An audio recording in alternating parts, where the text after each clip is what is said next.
Buenas tardes con todos, yo soy Alejandro Ontaneda, estudiante de la carrera de Negocios Internacionales en la Universidad de las Américas. El día de hoy hablaremos sobre la violencia intrafamiliar en épocas de pandemia. Antes que nada, debemos tener claro el concepto de la violencia. Según la Organización Panamericana de la Salud, la violencia es el uso intencional de la fuerza física como amenaza contra uno mismo, una persona o un grupo que tiene como resultado la probabilidad de daño psicológico, lesiones e incluso la muerte. La violencia es un comportamiento que desencadena grandes consecuencias hacia la víctima, y la familia puede ser un medio para que este tipo de comportamientos se hagan presentes. La violencia doméstica incluye todas las formas de abuso perjudicando la integridad corporal y psicológica de sus miembros. Cuando hablamos de violencia intrafamiliar, hablamos tanto de hombres como de mujeres. Sin embargo, los casos de violencia hacia las mujeres son mucho más altos. De acuerdo a la primera encuesta nacional de violencia basada en género realizada por la INEC en 2011, 6 de cada 10 mujeres ecuatorianas han sufrido de algún tipo de violencia en algún punto de su vida. La segunda encuesta realizada en 2019 muestra que 6.5 de cada 10 mujeres han sufrido violencia de género. Así, demostrando un incremento y un empeoramiento de la situación. Lamentablemente, en el 2020, año de la pandemia, no fue la excepción.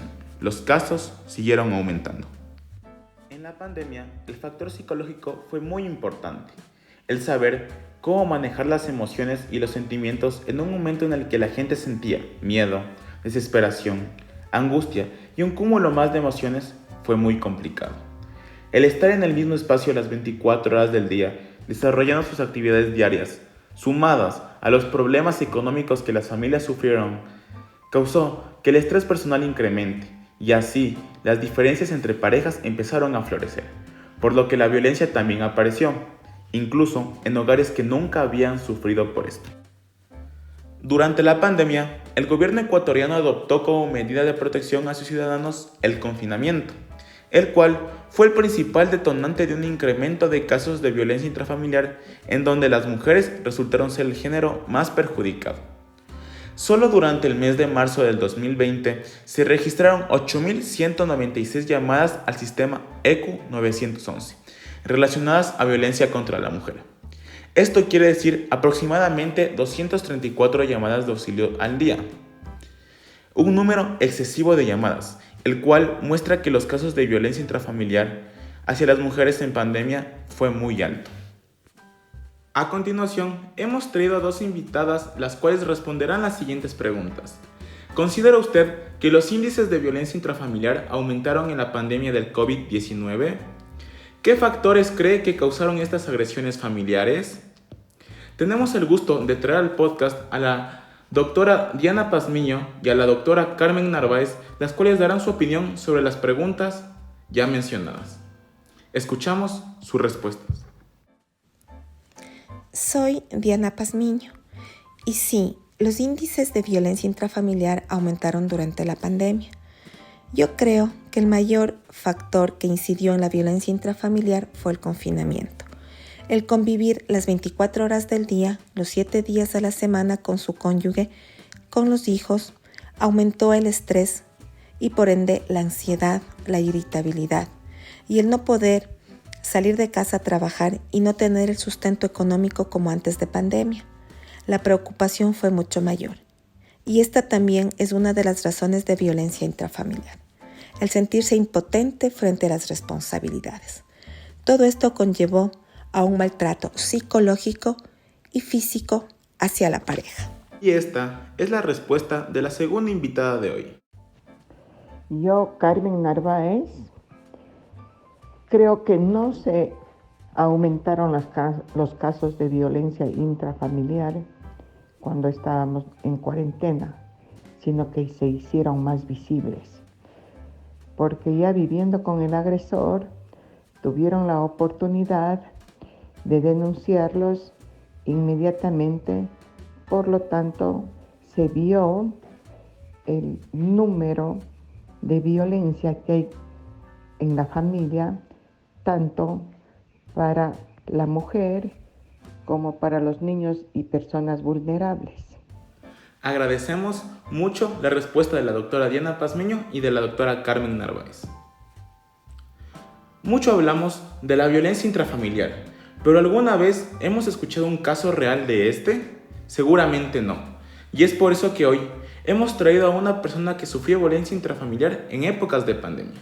Ella es la doctora Sonia Muñoz y su testimonio. Buenas noches, mi nombre es Sonia Muñoz. La experiencia en la violencia intrafamiliar física, en mi casa sí se vio, no personalmente como pareja, sino lastimosamente en contra de mi hijo por parte del padre. Entonces esto sí nos trajo bastantes problemas. Sin embargo, lo máximo que yo hacía era conversar del tema, parecía que ya se solucionaba y nunca reaccioné de otra forma o nunca denuncié, porque en ese momento yo justificaba de alguna manera. El otro tipo de violencia que se sufrió fue más bien de tipo psicológico y emocional, debido a no tener un matrimonio consistente, una pareja donde haya el respeto y consideración. Entonces yo considero que esto pasó. Son las dos formas de violencia que se ha tenido aquí. Sin embargo, no se ha hecho nada realmente, sino justificar. Y eso obviamente ha traído mayores problemas con el tiempo. Una buena noche. Haber sido una víctima de violencia intrafamiliar y contar su testimonio no es fácil. Así que agradecemos a Sonia Muñoz por haber compartido su experiencia con nosotros. Conclusiones. En la pandemia, el confinamiento fue el principal causante del incremento de los casos de violencia intrafamiliar. Debido al encierro, las personas fueron incapaces de controlar sus emociones, lo cual derivó al maltrato mental, por consiguiente, maltrato físico. Las mujeres fueron las más afectadas. Los datos y estadísticas lo demostraron. Para realizar este podcast, he leído el artículo llamado Diagnóstico psicopatológico en mujeres expuestas a violencia intrafamiliar durante la pandemia, escrita por Juan Daniel Terán Espinosa y Lidis Cicibel Bravo Adrián. Ha sido un gusto poder hablar de este tema con ustedes. Muchas gracias por su atención.